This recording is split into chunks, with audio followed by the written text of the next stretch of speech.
What's up, guys? Welcome back to the channel. Here we are with another reaction. In this one, we have Australia's deadliest soldiers, the SASR Regiment. Before we dive in, if you guys happen to enjoy, please don't forget to smash subscribe, give the video a thumbs up, and let's see how deadly this regiment is. In the South Pacific, there is a unit with the capacity to change the course of some countries. Recognized as one of the most effective military units in the world, the SASR has the capacity to influence complex geopolitical scenarios.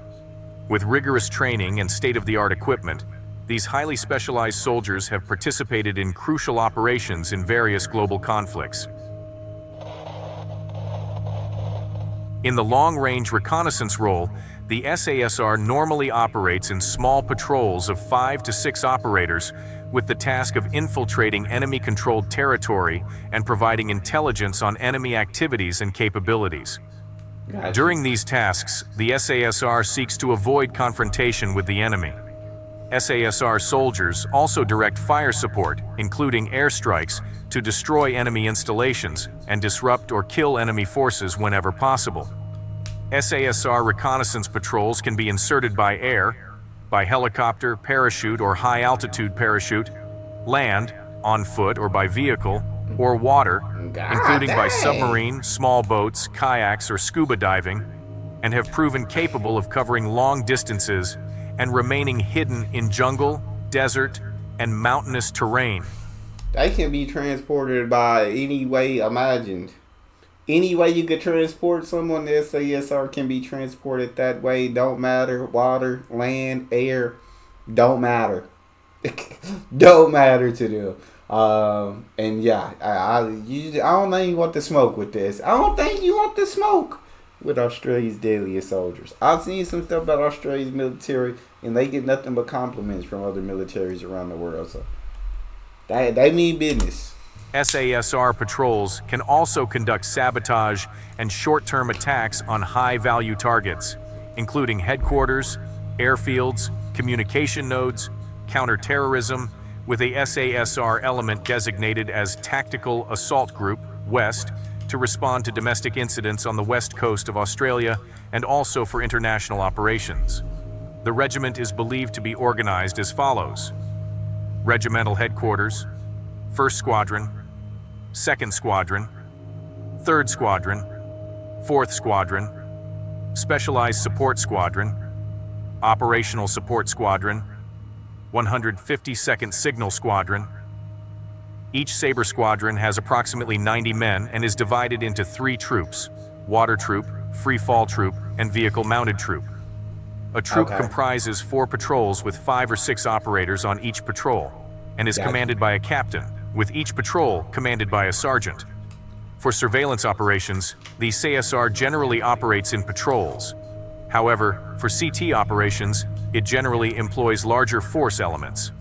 Support personnel include signalmen, mechanics and technicians, medical staff, storekeepers, drivers, suppliers, and various specialists.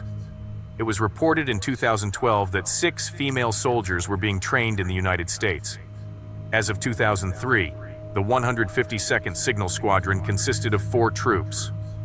Military dogs, designated Special Operations Military Working Dogs, SOMWD, have been members of the SASR since 2005, serving in Afghanistan, and have their own memorial. Shoot. I said, you don't want no smoke with the men, you don't want no smoke with the women, you don't want smoke with the dogs. Like, we got all these different types of people and animals. Well, I guess only a dog when it comes to animals. But kind of listing all the support thing, and you never really think about all the support groups you need when you're talking about like the SASR regiment, special elite forces and things and such. I guess my brain never goes to the support, the people in those supporter roles who are also incredibly important. So 90 men, you got groups of 5 to 6, you got 4 different patrols, commander leading every patrol, lieutenant, did he say, or sergeant leading every group. Okay.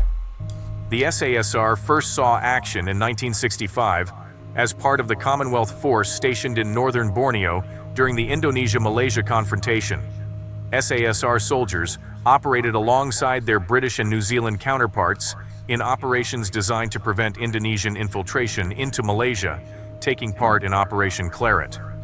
The 1st Squadron conducted reconnaissance patrols in Sarawak from February to July 1965 and cross-border operations between May and July. They suffered their first fatality on June 2nd, when a soldier was gored by an elephant. The 1st Squadron concluded operations on August 1st and returned to Australia. The 2nd Squadron arrived in Borneo in January 1966 for a 4-month deployment and, despite the suspension of Claret operations, also conducted reconnaissance patrols and cross-border operations, carrying out a total of 45 patrols on both sides of the border. God damn. On March 19th, 2 soldiers drowned while crossing a river. Oh, wow. On July 21st, the 2nd Squadron was replaced by a British SAS squadron and returned to Australia in August. Despite often being deployed in a reconnaissance role, the SASR killed at least 20 Indonesian soldiers in a series of ambushes and contacts. 3 SASR soldiers were killed. Dang. These operations took place mainly in secret and were never admitted to during the war.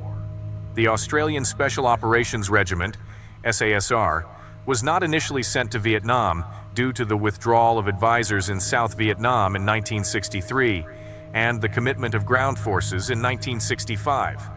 However, political pressure led to a change in government policy in 1966, and an SAS ship was announced for deployment. The SASR arrived in Vietnam in April 1966 and began operations as part of the 1st Australian Task Force, 1ATF, in Phuoc Tuy Province. They operated in small groups of 4 to 6 men, moving slowly through jungle or bush, and using a high rate of fire to simulate a larger force in contact. The SASR served in Vietnam for 6 years, conducting various operations, including long-range reconnaissance, direct action, sabotage, and interdiction of enemy supply routes. The regiment was highly... To me, it sounds like the SASR gained a ton of experience very early on. I'm not sure the year exactly when the SASR was put together, when it was created, but they're going from battle zone to battle zone, it feels like, and they're doing an amazing job and getting a ton of experience under their belt. And it also sounds to me like, which is very interesting when I watch these like videos about military, whether it be Australia, whether it be the US, whether it be the UK, the number one thing, it seems like the number one skill for me, it seems like reconnaissance. That's the number one thing that they do. That's like the most important thing, it sounds like, because that's always like the top thing that they mention when it comes to these. So y'all talk to me in the comment section. What do you guys think about that? Effective in Vietnam and received the United States Unit Citation for Gallantry for its actions during the 1968 Tet Offensive. The SASR left Vietnam in 1971, having played a significant role in the Australian war effort. Although the SASR is a regular Army unit, it also has a group of Army reservists. These soldiers are former regular Army members of the SASR or specialists. Following the publication of the Brereton Report on War Crimes in Afghanistan, the Chief of the Defense Force, General Angus Campbell, announced in 2020 that the 2nd Squadron would be removed from the Army's order of battle due to its association with war crimes, and that in time, the regiment would re-establish a squadron with a different title. The squadron's decommissioning ceremony, scheduled to take place in September 2021, was cancelled by the then Minister of Defense, Peter Dutton. The SASR is a highly demanding entry test for the Australian Defence Force, requiring members to work in small teams for long periods without support. The selection process involves completing the Special Forces selection test at the Special Forces Training Center, which tests physical fitness and interviews. Successful candidates undergo a 21-day SAS selection course, which assesses individual strength, endurance, and combat capability. The course consists of 4 phases, with 10 to 30% passing the selection. Candidates then progress to a 16-month refresher cycle, which includes courses in weapons, basic patrolling, parachuting, combat survival, heavy weapons, demolitions, entry method, and urban combat. Officers must complete additional courses to qualify as officers. Most candidates are just over 20 years old and generally older than most soldiers. The Special Operations Command... Yeah, definitely very strict training, or very strict requirements to be able to join the SASR regiment, which there should be. I mean, you're talking about, I assume, Australia's most elite force.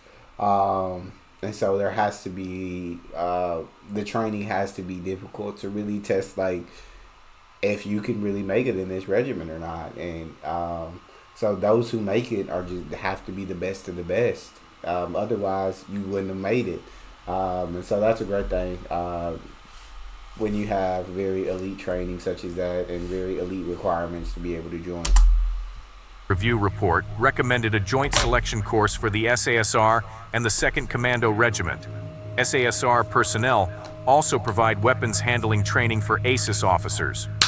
The SASR maintains close ties with special forces in the United States, the United Kingdom, New Zealand, and Canada, regularly participating in joint exercises and individual personnel exchange programs with the British Special Air Service and Special Boat Service, Canada's Joint Task Force 2, New Zealand's Special Air Service, and the U.S. Navy SEALs, SEAL Team 6, U.S. Army Special Forces, and Delta Force. The regiment also regularly conducts exercises with and trains soldiers from Southeast Asian nations and participates in exercises with regional special forces.